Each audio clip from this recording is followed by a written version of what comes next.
Hello. आज की video में हम देखेंगे हीप क्या होती है, हीप डेटा स्ट्रक्चर की यूज़ क्यों है, क्या इसकी इम्पोर्टेंस है और कैसे इसका इम्प्लीमेंटेशन होता है और क्या इसके ड्रॉबैक हैं। Right. So what is heap? Heap क्या है? हीप है एक complete binary tree. Right. Complete binary tree.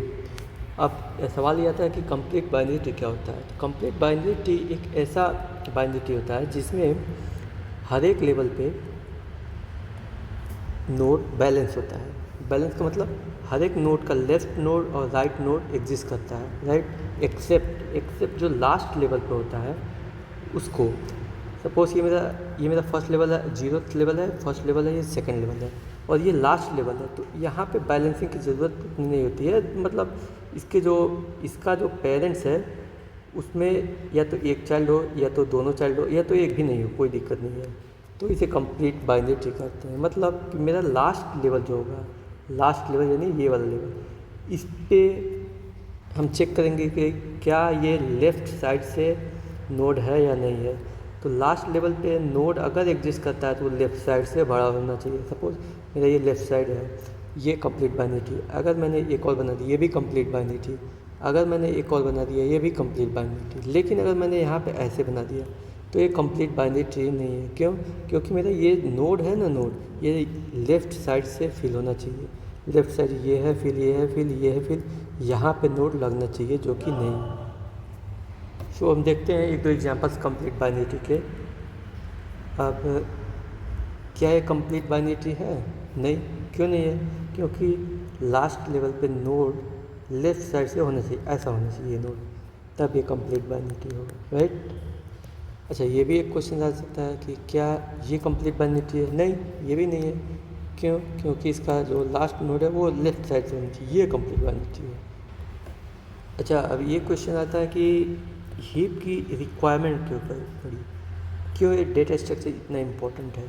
तो हमने देखा कि मेमोरी जो होता है वो 2 पार्ट में डिवाइडेड होता है। मतलब डिस्ट्रीब्यूशन के हिसाब से 2 पार्ट में डिवाइड होता है। पहला होता है स्टैक मेमोरी, सेकंड होता है heap memory.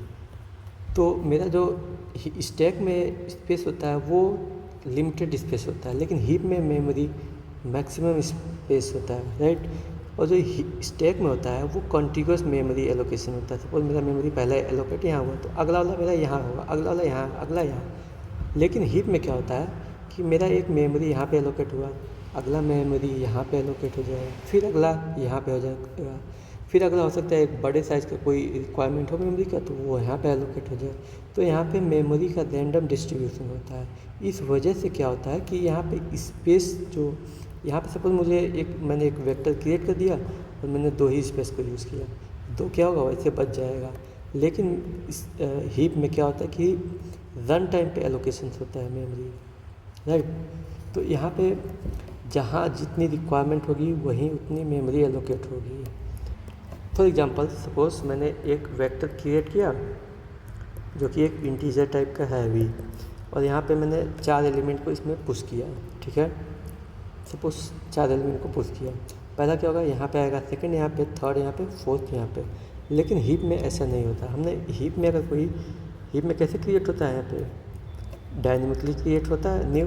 Suppose integer type का मैंने क्रिएट किया और यहाँ पे 5 मेमोरी को मैंने क्रिएट कर दिया, तो यहाँ पे रन टाइम पे क्रिएट होगा। यहाँ पे हो सकता है, यहाँ पे हो सकता है, यहाँ इस तरीके से क्रिएट होगा। तो ये मेरा पहला रिक्वायरमेंट है जो कि मोस्ट इम्पॉर्टेंट है। अच्छा, अब हीप में क्या होता है कि कोई एक पैटर्न भी तो होना चाहिए कि डेटा को मैं कैसे रखूँ कैसे ना रखूँ। तो हीप के पैटर्न को डिफाइन करने के लिए 2 टर्म आते हैं। राइट। एक मैक्स हीप आता है और एक मिन हीप आता है। राइट। तो मैक्स हीप में क्या होता है कि जो मेरा डेटा का वैल्यूज है, डेटा सबसे बड़ा ऊपर होगा।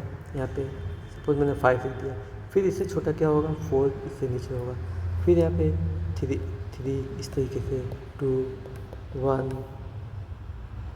राइट। तो मैक्स हीप में जो मेरा रूट नोड होगा वो सब अपने चाइल्ड नोड से बड़ा होगा। ये मेरा इसके लिए रूट नोड है, ये अपने दोनों चाइल्ड से बड़ा है। ये 3 है, यहाँ पे 0 हो सकता है, यहाँ पे कोई और वैल्यू ले सकते हैं, -1 ले सकते हैं, इस तरीके से कोई वैल्यू ले सकते हैं। ये अपने पेरेंट्स से, हर एक चाइल्ड नोड अपने पेरेंट्स से छोटा होगा मैक्स हीप में, यानी मेरा पेरेंट्स नोड बड़ा होगा मैक्स हीप में। सेम अपोजिट क्या होता है मिन हीप में। मिन हीप में मेरा पेरेंट छोटा होता है अपने चाइल्ड से।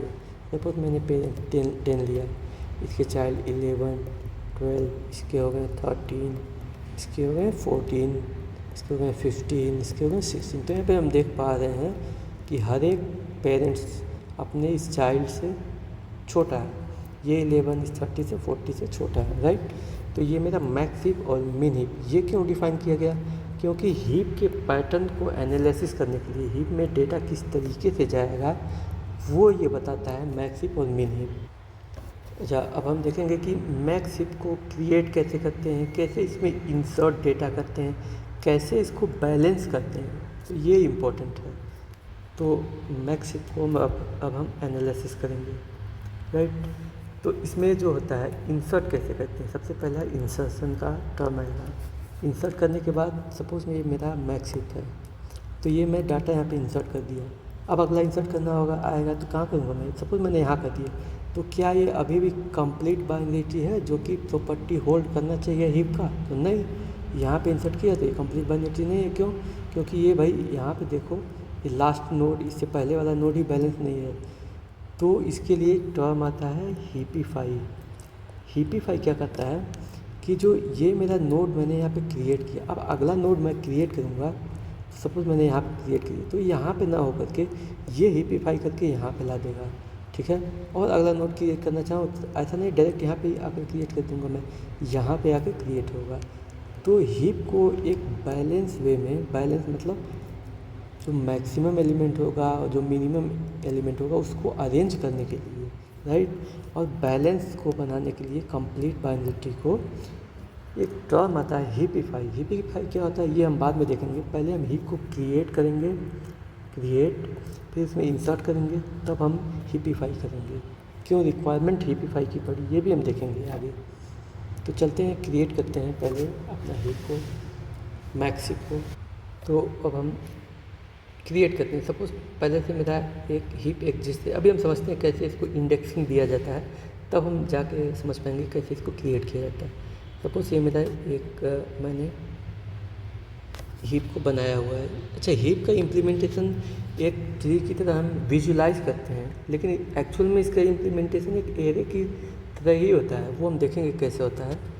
सबसे पहले हम बनाते हैं इसको एक ट्री डेटा स्ट्रक्चर की तरह।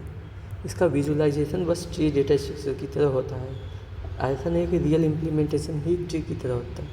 विजुलाइज करने के लिए हम ट्री डेटा स्ट्रक्चर बनाए, वो कैसे होता है अभी हम देखेंगे थोड़े समय बाद। 18, 17 एंड ये 13। ओके, सो हीप में डेटा को इंसर्ट करने के लिए सबसे पहले तो एक होता है एरे से मैंने हीप क्रिएट कर लिया, और एक अगला होता है कि हर एक एलिमेंट को उठाया हीप में डाल दिया, इंसर्ट किया, हर एक एलिमेंट को उठाया हीप में इंसर्ट कर दिया। तो सबसे पहले हम एरे से देखेंगे कैसे क्रिएट करते हैं। यहाँ पे मैं अपने डेटा को फिल कर देता हूँ। पहले 40, 30, 20, 18, 31, 12, 19, 15, 17, 13। ओके, सो यहाँ पे इंडेक्सिंग का इम्पोर्टेंस बहुत ज़्यादा बढ़ जाता है। क्यों? क्योंकि सबसे पहले यहाँ देखते हैं 0, 1, 2, 3, 4, 5, 6, 7, 8, 9, ये मेरा इंडेक्स वैल्यू है। और सेम इंडेक्स से मैं यहाँ पे एलोकेशन कर रहा हूँ 0, 1, 2, 3, 4, 5, 6, 7, 8, 9 वैल्यूज़ को मैंने इंसर्ट किया हुआ है यहाँ पे। सो सपोज मुझे मैं यहाँ पे हूँ पेरेंट्स पे, मुझे यहाँ पे आना है, तो मुझे क्या करना पड़ेगा? ये मेरा पेरेंट इंडेक्स है, तो इसके लिए दो टर्म डिफाइन होता है। अगर मुझे लेफ़्ट साइड जाना हो तो क्या मैं करता हूँ 2 इंटू इंडेक्स प्लस 1, ये वैलिड है हर किसी के लिए। सपोज मुझे लेफ्ट, यहाँ पे मैं रूट पे खड़ा हूँ, मुझे यहाँ पे जाना है, तो 2 इंटू इंडेक्स की वैल्यू क्या है 0 + 1 दैट इज इक्वल टू 1, यानी पहला इंडेक्स जो होगा वो मेरा लेफ्ट साइड को जाएगा। ठीक इसी तरीके से मेरा राइट को मैं डिफाइन करता हूँ, right is equal to 2 into index plus 2, ये मेरा राइट को आएगा। इसको अगर लाना है मुझे तो 2 इंटू इंडेक्स की वैल्यू 2 + 2, यानी कि 4 सॉरी इंडेक्स का पहले यहाँ पे वैल्यू 0 है ना, 2 इंटू 0 + 2 दैट इज इक्वल टू 2, यानी कि राइट साइड में मेरा 2 इंडेक्स पे ये प्रेजेंट है। तो ये लेफ़्ट और राइट को डिफाइन करने के लिए होता है।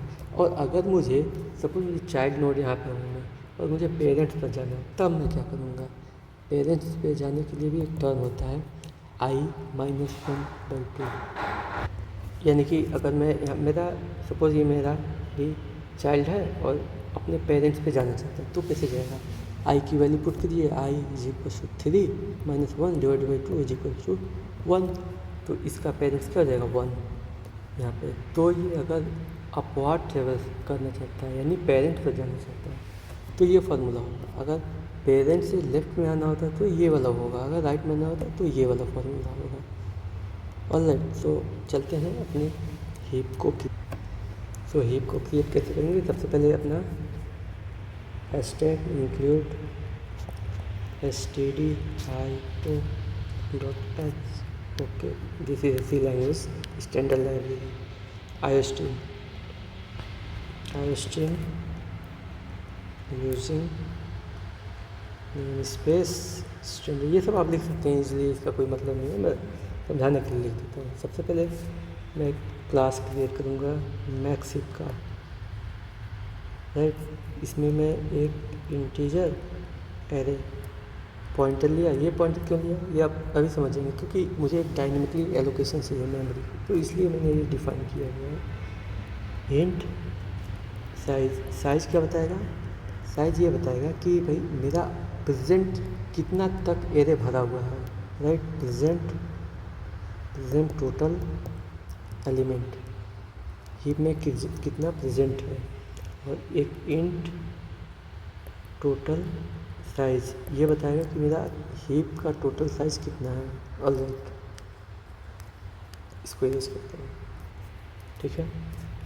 अब पब्लिक एक कंस्ट्रक्टर कॉल कर लेते हैं इस मैक्सिप के लिए, max heap int n is value आएगा कोई जो एरे होगा, वहाँ पे एक न्यू इंट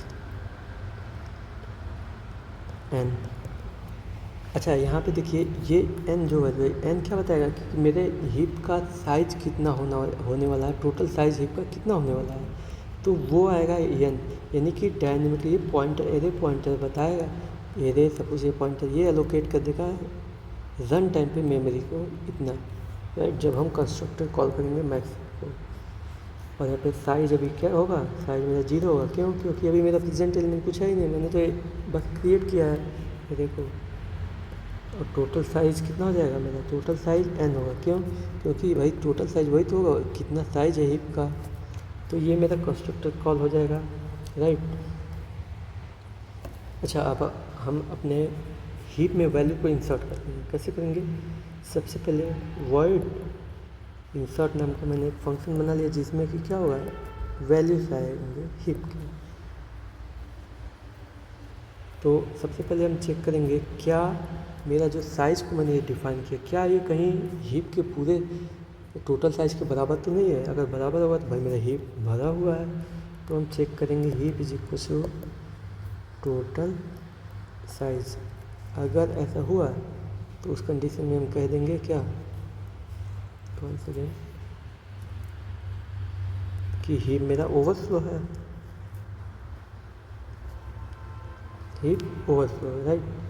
तो थोड़ा साइज बड़ा करते हैं, ओके, और तुरंत वहाँ से रिटर्न हो जाएंगे। कोई मतलब नहीं है भाई मेरा भरा हुआ है तो मैं क्यों इसमें इंसर्ट करने जाऊँ, मैं यहाँ से रिटर्न हो जाऊँ। लेकिन अगर ऐसा नहीं हुआ तो क्या करेंगे, एरे ऑफ साइज में वैल्यू इंसर्ट कर देंगे, क्यों, क्योंकि मैंने ये जो हीप में एरे क्रिएट किया था, तो अभी साइज़ का वैल्यू मैंने 0 लिया हुआ है यहाँ पे। साइज़ अगर 0 है तो एरे ऑफ साइज़ मतलब पहला इंडेक्स पे यहाँ पे एक वैल्यू जो आया है उसको यहाँ पे रख दो, ठीक है। अब वैल्यू रख दिया मैंने, अब साइज़ को क्या कर देंगे, अपडेट कर देंगे, साइज़ को अपडेट। लेकिन इसको अपडेट करने से पहले हम इंडेक्स को मैं इस मतलब यहाँ पे मैंने इंसर्ट किया इसके पोजीशन को। अब इसको पोजीशन को मैं हीपिफाई भी करना है ना मुझे, क्योंकि मुझे बैलेंस करना है ट्री को। तो सबसे पहले इसको साइज़ को मैं किसी एक वेरिएबल्स में स्टोर कर लेता हूँ, index variable is equal to size, क्योंकि मुझे हीपिफाई भी अभी करना है। अब मैं साइज़ को क्या करूँगा, इंक्रीज़ कर दूँगा, राइट। अब अगला स्टेप क्या है, अगला स्टेप मुझे हीपिफाई वाला मेथड जो है उसे इम्प्लीमेंट करना है, मतलब अपने पेरेंट्स से कंपेयर करना है, कंपेयर विथ इट्स पेरेंट्स से कैसे कंपेयर करेंगे। यहाँ पे मैंने एक फार्मूला तीनों देखा है, कहाँ गया फार्मूला, ये रहा तीनों फार्मूला, अपने पेरेंट्स से कंपेयर करेगा ये, राइट। तो उसके लिए सबसे पहले मैं वाइल लूप लगाता हूँ, इंडेक्स ग्रेटर देन 0 होना चाहिए। ग्रेटर देन 0 क्यों होना चाहिए, क्योंकि भाई मेरा साइज़ 0 से तो स्टार्ट 0 पर आकर रुक जाना चाहिए। मतलब सपोज मेरा इंडेक्स यहाँ पे है, तो मैं हीपिफाई अपने पिछले वाले से देखूँगा, पेरेंट से पिछले वाले से, जैसे ही मेरा यहाँ पे आया वहाँ पे हीपिफाई ख़त्म हो जाएगा, राइट। तो इंडेक्स को 0 से ग्रेटर होना चाहिए। And array of index -1 on 2, ये क्या बताएगा, ये बताएगा सॉरी यहाँ पे यस ये बताएगा कि भाई मेरा पेरेंट्स का जो वैल्यू है वो अगर एरे ऑफ इंडेक्स यानी चिल्ड्रन से छोटा हुआ, मतलब अगर मेरा पेरेंट्स सपोज यहाँ पे 12 है, यहाँ पे 6 है, सॉरी यहाँ पे 6 है, यहाँ पे 12 है, तो अगर ये पेरेंट्स अपने चिल्ड्रन से छोटा हुआ तो यहाँ पे हम स्वैप इस तरीके से करेंगे, राइट। तो यही करने का कंडीशन यहाँ पे लिखा हुआ है। तो उस केस में स्वैप कर दो क्या, पेरेंट्स को चाइल्ड से और चाइल्ड को पेरेंट्स से, या चाइल्ड को पेरेंट्स से, राइट, -1/2। तो ये मैंने स्वैप कर लिया। अब क्या करेंगे, अब इंडेक्स को जो है, इंडेक्स को उस इंडेक्स पर ले जाओ जहाँ पे मैंने स्वैप किया था। स्वैप मतलब मैं पेरेंट्स पे जाऊँ, सपोज मेरा 12 है, 15 है, यहाँ पे 16, यहाँ पे 6 है, तो ये 6 को मैंने स्वैप किया 15 से, तो क्या होगा यहाँ पे 15 यहाँ पे आ जाएगा, 6 यहाँ पे आ जाएगा। अब मेरा इंडेक्स को यहाँ पे लाना है, अभी मेरा इंडेक्स यहाँ पे था, तो इसके लिए पेरेंट्स हो जाएगा, पेरेंट्स के इंडेक्स के लिए क्या यहाँ पे लिख देंगे, इंडेक्स -1/2, राइट। तो इंडेक्स अब यहाँ पे आ गया। अब इंडेक्स को मुझे यहाँ पे है इंडेक्स, अब इसके लिए क्या करना है मुझे, इस वाले के लिए इस लूप पर फिर से जाना है मुझे। क्यों, क्योंकि जब तक मेरा इंडेक्स यहाँ पे नहीं आ जाए तब तक मैं कैसे चेक कर पाऊँगा। अभी तो मैंने इसको चेक किया इससे, अब इसको चेक करना है इससे, यानी रूट नोड से मुझे लास्ट तक चेक करना है, इसीलिए मैंने वाइल लूप लगाया है यहाँ पे, राइट। सो इसको हटाते हैं 1 से, ओके। तो ये जब तक चलेगा ये वाइल लूप के बाहर अगर निकलेंगे तो मेरा हीपिफाई हो जाएगा। तो सी आउट कर देंगे भाई, एरे मेरा इंसर्ट हो गया, एरे ऑफ इंडेक्स जो था वो इंसर्टेड हो गया इनटू हीप, राइट। और अगर मुझे इस वैल्यू को सारे को प्रिंट कराना है तो कैसे करेंगे, सीधा एक फंक्शन डिफाइन कर देंगे, वर्ड प्रिंट। अब इसमें क्या पास करेंगे, कुछ नहीं, ये तो मैंने क्लास में डिफाइन कर रहा हूँ, बस फंक्शन कॉल करना है मुझे। For int i is equal to 0 से स्टार्ट करेंगे, i is less than size मतलब जहाँ तक मेरा हीप में भरा गया है वैल्यू, नॉट टोटल साइज, जहाँ तक भरा गया है, i++ और सी आउट कर देंगे क्या, अपना एरे ऑफ i को। यहाँ पे थोड़ा स्पेस ले लेते हैं ऐसे, क्योंकि वो सही तरीके से प्रिंट होकर आ जाएगा, राइट। बस ये मेरा प्रिंट का फंक्शन कॉल है। अब एक यहाँ मेन फंक्शन से मैं कॉल कैसे करता हूँ वो देखते हैं। तो इंट मेन, यहाँ पे सबसे पहले एक ऑब्जेक्ट मैं बनाऊंगा किस नाम से, मैक्स हीप को कॉल किए, h1 नाम से ऑब्जेक्ट बनाया जिसमें वैल्यू 5 पास कर दी। ये क्या 5 बताएगा, ये बताएगा कि मेरा हीप का टोटल साइज कितना होने वाला है, राइट। तो इसको मैंने जैसे ही पास किया वो कहाँ पे आएगा, यहाँ पे मैंने किया था, यहाँ पे आएगा, यहाँ पे आएगा। तो ये 5 साइज का एक एरे क्रिएट कर देगा, राइट। इसलिए मैंने 5 यहाँ पे लिखा। अब मुझे क्या करना है, h1 में इंसर्ट करना है वैल्यू को, h1 dot insert value, suppose मैंने 14 कर दिया, h1 डॉट इंसर्ट 12 कर दिया, h1 डॉट इंसर्ट 19 कर दिया, h1 डॉट इंसर्ट 6 कर दिया। तो इस तरीके से हम इंसर्ट करेंगे, बाद में अपना रिटर्न 0, राइट। अब अच्छा, यहाँ पे मैंने फंक्शन कॉल नहीं किया, यहाँ पे फंक्शन कॉल करेंगे किसको, इंसर्ट करने का, इंसर्ट को तो मैंने कॉल कर दिया। प्रिंट करने के लिए क्या करेंगे, print h1 dot print function को कॉल कर देंगे। प्रिंट फंक्शन को कॉल करेंगे कौन सा आएगा, ये वाला फंक्शन कॉल हो जाएगा, राइट। सो इस तरीके से हम हीप को क्रिएट करते हैं बाय वैल्यूज़ के हिसाब से, ऑलराइट। अब हम अगला टॉपिक आएगा कि भाई मैंने वैल्यू को इंसर्ट तो कर दी, क्रिएट कर दिया, इंसर्ट कर दिया, लेकिन अगर मुझे डिलीट करना हो तो क्या करेंगे। तो हीप में क्या होता है कि डिलीट सिर्फ एक ही एलिमेंट एक बार में होता है। तो अगर सपोज मेरा मैक्सिप है, मैक्सिप में क्या होगा, यहाँ पे सपोज 15, 12, 6, 9, 8 इस तरीके से आए, तो मेरा डिलीशन होगा वो टॉप एलिमेंट से होगा। सबसे पहले टॉप डिलीट हो गया, तो सपोज मेरा 15 यहाँ पे डिलीट हो गया, तो अब क्या होगा, क्या हम डायरेक्ट इस नोट को मिला देंगे, नहीं, ऐसा नहीं करेंगे। तो और क्या चांस बनेंगे कि मेरा कंप्लीट ट्री भी होना चाहिए। तो उस कंडीशन में सबसे लास्ट वाला राइट मोस्ट नोट को, वो चाहे ये हो सकता है ये तो मैंने गलत बनाया था ना, इधर से होना चाहिए। ये लास्ट नोट को यहाँ पे हम हटा करके यहाँ पर लगाएंगे इस वाले पोजीशन पे, और लगाने के बाद तब मैं हीपीफाई भी चेक करूँगा, भाई ये तो मिनिमम होगा ना सबसे एज में, तो मिनिमम को ऊपर लगा दिया तो मैक्सिम का कंडीशन रह नहीं जाएगा, तो फिर से मैं हीपीफाई करूँगा। और सपोज मेरा लास्ट वाला एलिमेंट अब ऐसा है इस तरीके से, तो क्या करूँगा, तो भी लास्ट वाले एलिमेंट को इसको उठाऊँगा और यहाँ पे लगाने के बाद मैक्सिम कर दूँगा। यही डिलीशन का कंडीशन बनता है मैक्सिम में। तो एक मन में सवाल आ रहा होगा कि भाई लास्ट वाला सबसे टॉप मोस्ट हम निकाल रहे हैं, और हीप में क्या होता है कि टॉप मोस्ट एलिमेंट सबसे या तो बड़ा होगा या तो छोटा होगा। तो मैक्स हीप में ये बड़ा होगा सबसे ज़्यादा, तो इसको निकालेंगे और लास्ट वाले से उठाकर यहाँ पे डालेंगे। यहाँ पे डालने के बाद फिर इस टोटल एरे पे हीपीफाई फंक्शन कॉल को लगाएंगे, राइट। तो देखते हैं कैसे होता है ये डिलीशन ऑपरेशन। तो यहाँ पे एक डेफिनेशन भी आ जाएगा हीपीफाई क्या होता है। हीपीफाई बेसिकली कुछ नहीं होता है, जिस नोड को, किसी भी नोड को पकड़ो और उसके राइट पोजीशन पे डाल दो। यहाँ पे मैंने लास्ट नोड पे क्या किया था, यहाँ पे इसको उठाया था और यहाँ पे डाला था, फिर इसको क्या कर दिया था, इसके राइट पोजीशन पे ला दिया था एलिमेंट को। बस ये हीपीफाई होता है, किसी नोड को पकड़ो उसके राइट पोजीशन पे डाल दो, दैट इज हीपीफाई टर्म। ये कोई बहुत बड़ा टर्म नहीं है, इजी टर्म है हीपीफाई। ओके, तो डिलीट वाले ऑपरेशन पे चलते हैं।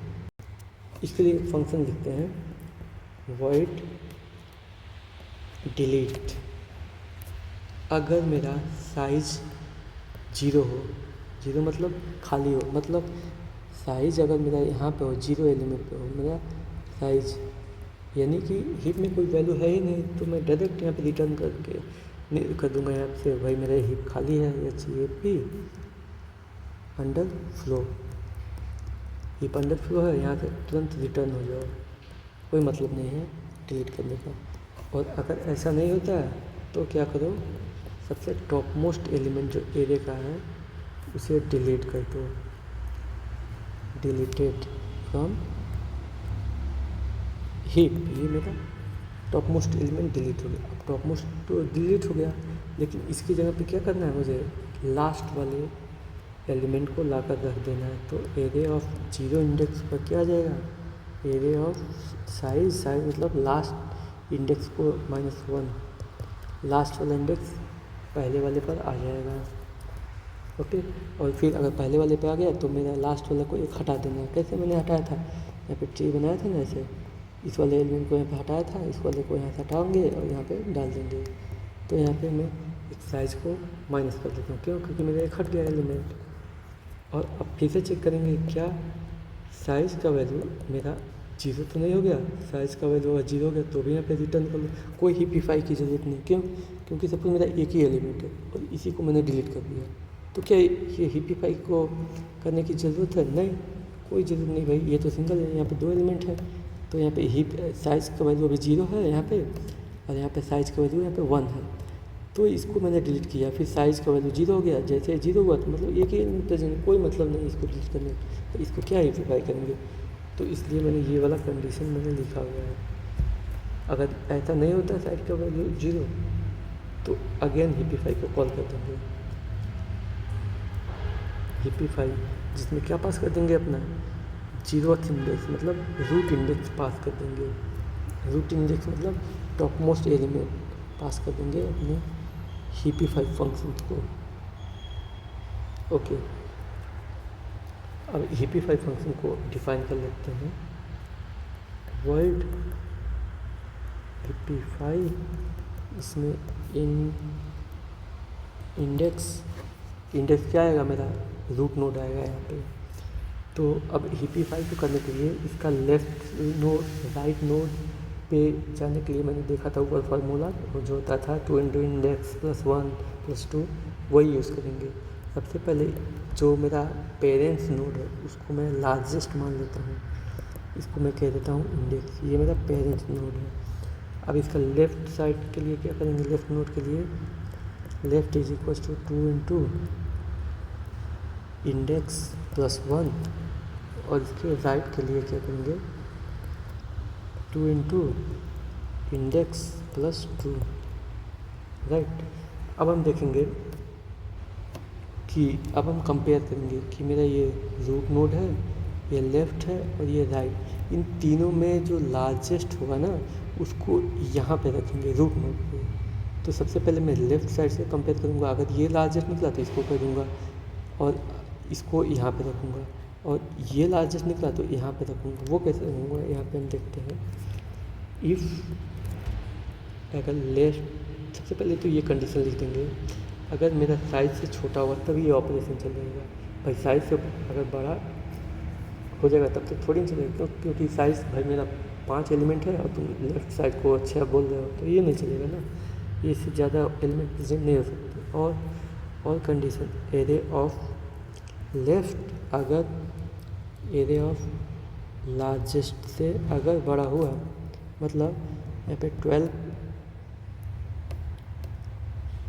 यहाँ पे 15, 16 है, तो अगर एरिया ऑफ लेफ्ट को मतलब ये वाला अगर अपने एरिया ऑफ लार्जेस्ट से बड़ा हुआ तो इस कंडीशन में लार्जेस्ट को क्या बोल देंगे, लेफ़्ट वाला लार्जेस्ट है, मतलब ये वाला लार्जेस्ट है। अभी मैं लार्जेस्ट बोल रहा हूँ, अभी स्वैप नहीं कर रहा हूँ, स्वैप लास्ट में करेंगे, पहले इस वाले से भी कंपेयर तो कर लें। तो अभी मेरा लार्जेस्ट इसको मैंने माना हुआ है, ठीक है। फिर यहाँ पे क्लोज करते हैं, अगर if right is less then 5, ये सेम है ऐसा ऊपर वाले की तरह ऐसे ही, और एरिया ऑफ राइट अगर ग्रेटर तो नहीं हुआ एरिया ऑफ लार्जेस्ट से,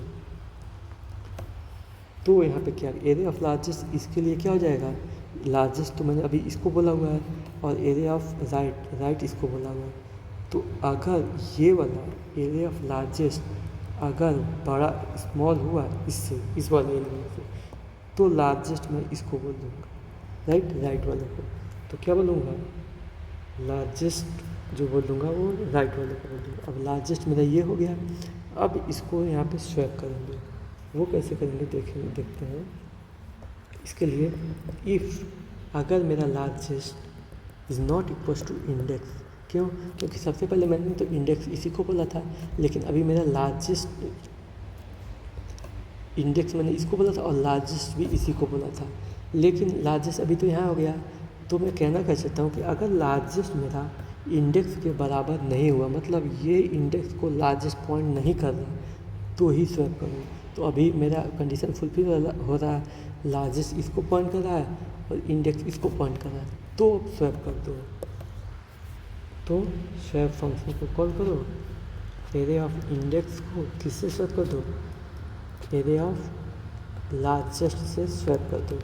और ये ऐसा तब तक करो, सपोज मेरा ये ट्री बड़ा है ना, तो इसको इससे स्वैप किया, फिर इसको इससे स्वैप किया, इसको इससे, इस तरीके से चलता जाएगा जब तक पूरा एलिमेंट मतलब इक्वल पोजीशन पे अपने ना आ जाए, अपने रिक्वायर्ड पोजीशन पे नहीं आ जाए। तो फिर से मैं एक हिपिफाई फंक्शन को कॉल कर देता हूँ।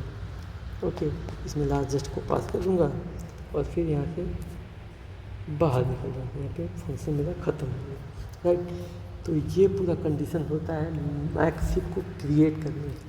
क्या क्या मैंने देखा कि मैक्स हीप को क्रिएट कैसे करते हैं, इसमें इंसर्ट कैसे करते हैं वैल्यूज़ को, इसको हीपिफाई कैसे करते हैं, हीपिफाई क्या होता है, राइट, इसका यूज़ केस क्या है, क्यों इसको इम्प्लीमेंट करते हैं, क्या इसकी मेमोरी में लोकेशन कैसे एलोकेट होती है। और अब हम देखेंगे इसके टाइम कॉम्प्लेक्सिटी की। तो सबसे पहले मैं डिलीशन से आता हूँ, टाइम कॉम्प्लेक्सिटी, क्योंकि यहाँ से इजी होगा सबसे पहले। तो मैंने डिलीशन में क्या किया था, यहाँ पे सपोज ये मेरा ट्री मैंने बनाया हुआ है, यहाँ पे मैं डिलीट किया, इस नोड को डिलीट किया, तो इस नोड को डिलीट किया और यहाँ पे इंसर्ट किया। उसके लिए क्या होगा कि यहाँ से मेरे को हाइट पता करने के लिए, हाइट के लिए क्या हो रहा है, हर एक नोड पर लॉग टाइप का, सपोज यहाँ पे 1 है, यहाँ पे मैक्सिमम मेरा 4 एलिमेंट आ सकता है, यहाँ पे कितने आएगा 2 एलिमेंट आएगा, यहाँ पे कितने आएगा 1 आएगा। तो ये लॉग टाइप का बन रहा है, लॉग ऑफ n टाइप का बन रहा है पैटर्न। क्यों, क्योंकि यहाँ पे 4 आया, अगला वाला एलिमेंट कितने 8 आएगा, यानी 2 की पावर 3, 2 की पावर 2, 2 की पावर 1, 2 की पावर 0। तो मैं देख पा रहा हूँ लॉग n का पैटर्न बन रहा है, राइट। तो मैं क्या कर रहा हूँ, एक ही एलिमेंट को डिलीट कर रहा हूँ, एक एलिमेंट को लोअर पोजीशन से अपर तक ले जा रहा हूँ। तो इसके लिए टाइम कॉम्प्लेक्सिटी क्या होगी, लॉग ऑफ n, राइट। ये मेरा डिलीशन का हो गया। और हीप को क्रिएट करके इंसर्ट करने की क्या वैल्यू होगी, क्या टाइम कॉम्प्लेक्सिटी होगी, वो देखते हैं।